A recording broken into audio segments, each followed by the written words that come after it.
Welcome back. Welcome back to your nightmares. This is how to do a titration calculation, or yet another video on stoichiometry.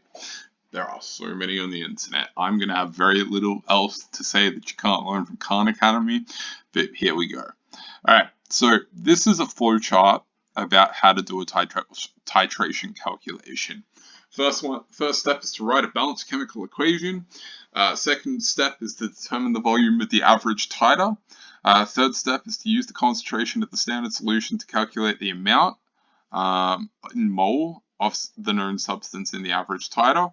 Use the molar ratio to work out the difference between them, and then use the amount in mole that reacted and the sample volume to determine the concentration. You should have this down in your book. If you do not have this down in your book, you are probably an expert in stoichiometry, and you can watch a cat video on YouTube. I'd recommend doing that because if you haven't got this flowchart down, you probably know it already. But if you don't, you should have it down because Lord help you, you'll probably need it. All right. If you follow the flowchart, it becomes reasonably easy to actually solve these questions.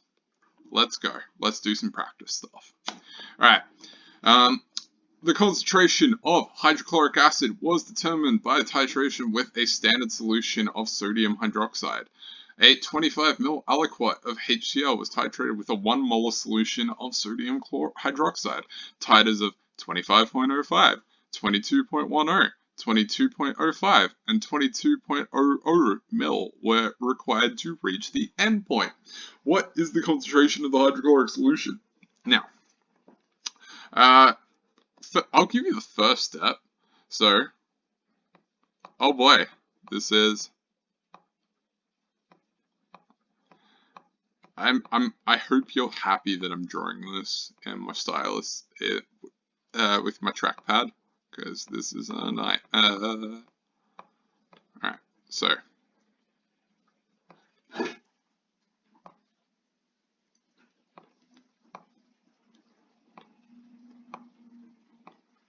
I still haven't bought a stylus. I bought a lot of things. Online shopping during the pandemic is fun, where very few other things are, but yeah, I haven't bought a stylus yet. My apologies. So, hydrochloric acid plus sodium hydroxide gives us salt and water. Now, remember, 1, 1, 1, and 1 of each of those molecules. So the molar ratio will be 1 to 1. Now, first thing, have a look at the 4 titers. We have 4 titers. This one is an outlier. This one is gross and we don't want it. Now, take an average of these 3 and we get 22 point, I mean, look, I'm gonna write it out, and I hate it, but you can probably work out what the average is in your head, I hope. I doubt it, but why am I saying I doubt it? I believe in you. You're watching this video, you're probably pretty smart. Alright, 22 plus 22.1 plus 22.05 divided by 3. I'm gonna pretend that I looked at a calculator for this one and didn't just do it in my head and say it's 22.05 mils.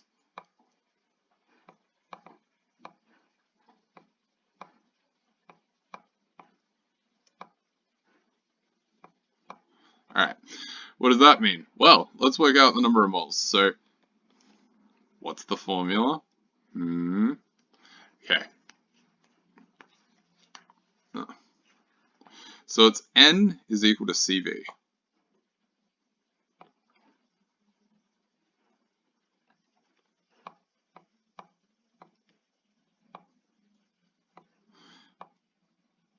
Now, what that means is, so for our NaOH, it is a 1 molar solution, and we have 0.02205 So we have that again in moles. God, why am I doing this to myself? 2205.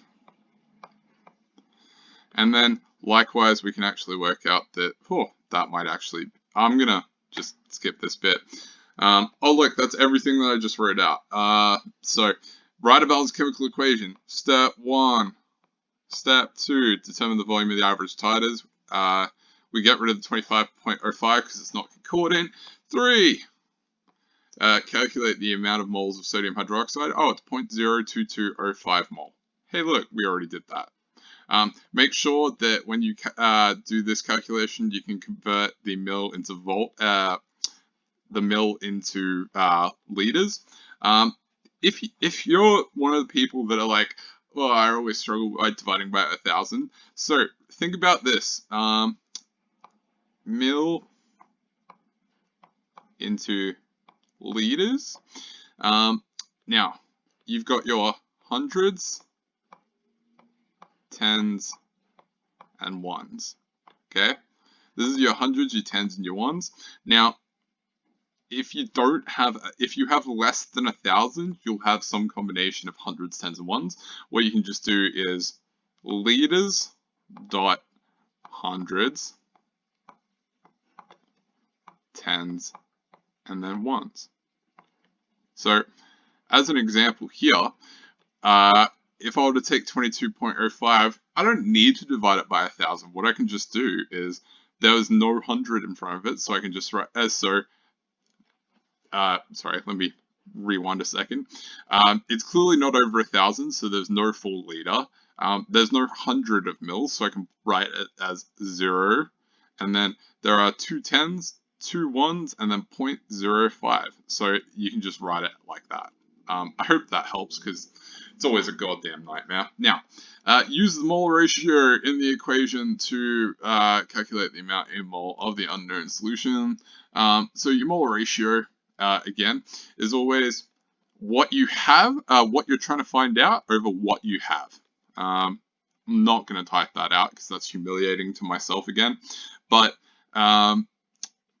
if you go back, we have 1 HCl, 1 NaOH. Wow, what a nightmare. Why am I doing this? 1 NaCl and 1 water. So we have 1 of everything. So the molar ratio is going to be 1 over 1. Because we've calculated NaOH, we haven't found out the HCl, so there's 1 of that, 1 of that. And then you multiply it by 2. And then this calculation. What are the appropriate number of significant figures? Okay, so let's go back. Alright, see how this says 25.00 in the question? That is 4 significant figures. We have 22.10, 4 significant figures. 22.05, 4 significant figures. You should always express it in the same amount of significant figures that there are in the question. This number here, 0.02205, that has 6 significant figures. We would never keep it like that. So here we've got 0.882. There are 4 significant figures in the question, so there should be 4 significant figures in your answer.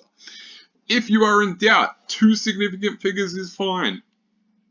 I hope this answers it, and I never have to answer this question again.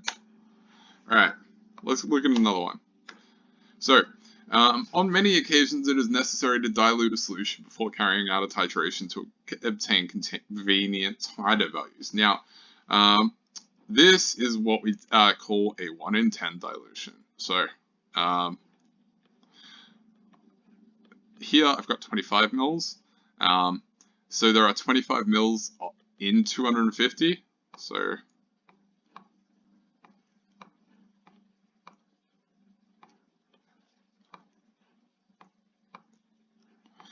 So that is a 1 in 10. You can easily do 1 in 100 or 1 in 1,000 dilutions.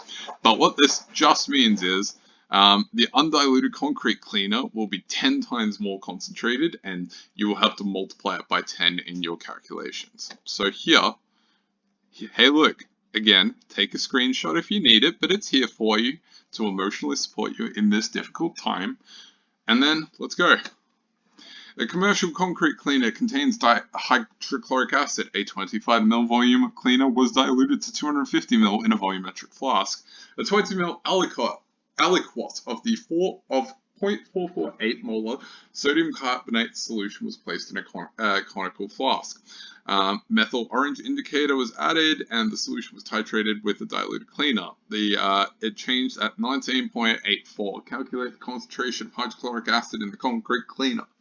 Okay, so I will give you nothing but the formula, which is HCl plus sodium carbonate.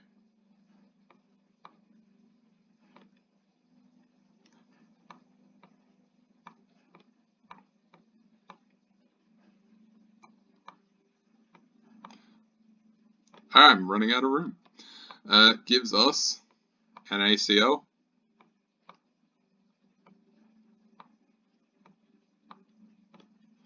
plus H2O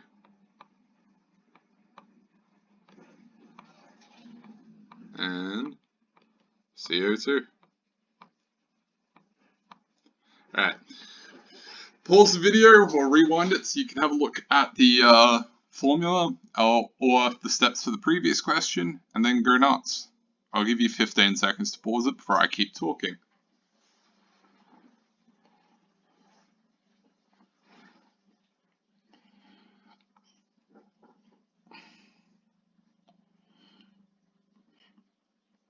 Alright. So, alright, my apologies. I didn't really balance it, but hey, maybe you did. Okay, so, here's my dilute acid. It's 2 HCl plus Na2CO3 plus 2 NaCl plus H2O plus carbon dioxide.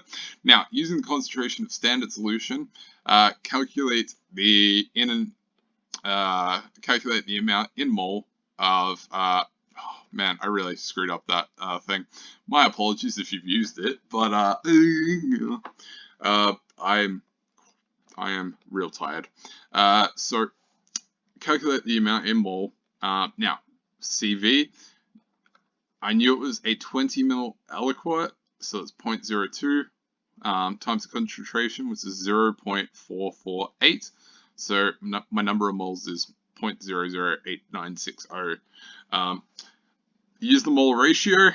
2 hydrochloric is what I am after. Sodium carbonate is what I have. So it's 2 times 1. So the moles that I've used to titrate it is equal to 0.01792. Calculate the concentration of diluted unknown solution reacting in the titration. So your volume is 0.01984. My concentration is N divided by V. So it's 0.01792 divided by 0.01984, which is equal to 0.09032 mole in my diluted solution. Then I have to multiply it by a factor of 10, so my final answer is 9.032. If you managed to get that through my bungle, well done. Let's have a look at the next one. Errors. So there are always errors associated with experimental work. I'm currently in the VCE Chemistry Teachers Facebook group, and the amount of times people ask us about errors is embarrassing. Get a job, you slimy biology teachers. So there are always uncertainties associated with measurements. For example, just in a pipette, it's 0.03 mil, 50 mil burettes plus 0.02, 250 mil volumetric plus 0.03, 0.001 for a scales, and 0.3, or a graduated beaker is plus or minus 5 mils. That's an insane number, but that's fine. It's why I die a little bit on the inside every time the year 8s just measure using one of them. I always love the dartboard for this one. Now, if repeated measurements give the same quantity gives values that are close in agreement, the measurement is precise. If the average set of measurements of a quantity is very close to the true value, then the measurement is accurate. So when you look at this, I'm both precise and accurate because I've got the bullseye and all of my shots are right next to it. Here I am precise, but because all of my shots are right next to each other, but I'm miles out. And here, if you took an average, I'd probably be at the bullseye, but all my shots are really far apart. So it's possible to be both precise but inaccurate. Now, mistakes are avoidable, and measurements that involve mistakes are rejected. Examples of mistakes: so misreading numbers on a scale, mistakenly using a pipette of incorrect volume, spilling a portion of sample. Literally, this is my Sunday afternoon in the kitchen baking. But so what you always want to make sure is with your burette and pipette, you always rinse with your acid and base and not just with your water. And your volumetric and titration flasks should only be rinsed with water. You're trying to make sure that there's only acid and base in the things that are meant to have acid and base in, and if it's only meant to have deionized water in it, don't put acid and base in it. Simple, but it can throw off your calculation. Now, there are two types of errors. Systematic errors are problems with the calibration of the equipment or inaccurate experiment design. Systematic errors skew results in one direction, and the constant bias cannot be eliminated by repeating the measurement. AKA, if I have a standard solution that I think is 0.1 molar, but it turns out it's 1 molar, it's going to affect every result I do with that experiment. Now, slightly inaccurate balance, poorly calibrated pipette, inaccurately calibrated volumetric flask, a primary standard that's not pure, e.g. my example, or an unsuitable indicator being used, or someone just screwing up. These are all systematic errors. Now, it can be minimized through calibration and practice runs, and careful design of a procedure. Now, you've also got random errors. Now, random errors are problems with the experimenter and the reading of the measurement apparatus. Random errors skew results in both directions and follow no regular pattern. Basically, this is human error. Never tell me that it's systematic. So, example of random errors in titration experiments. Inherent uncertainty in the last value after the decimal place. Difficulty in judging where the meniscus sits on the line when measuring a volume of a pipette. Difficulty in judging the fraction between 0.2, 0.1 scale markings on a burette. I'm still waiting for them to actually say the one that I care about. The effect of random errors can be minimized through taking multiple measurements of the same quantity and calculating an average. No, I'm mad. Okay, so the number one random error when doing a titration is you miss the end point, aka the point at which the acid and the base are neutralized. This can be solved by taking your sweet time and slowing down after you see the first hint of a color change. I'm gonna be mad if I see this in my classroom. Hey, look. High precision, high accuracy means you got low random error and low systematic error. High precision and low accuracy means you've got high systematic error and low random error. But low precision and low accuracy means you're plagued by both random and systematic errors. So errors can't be minimal. God, I hate the jokes in these.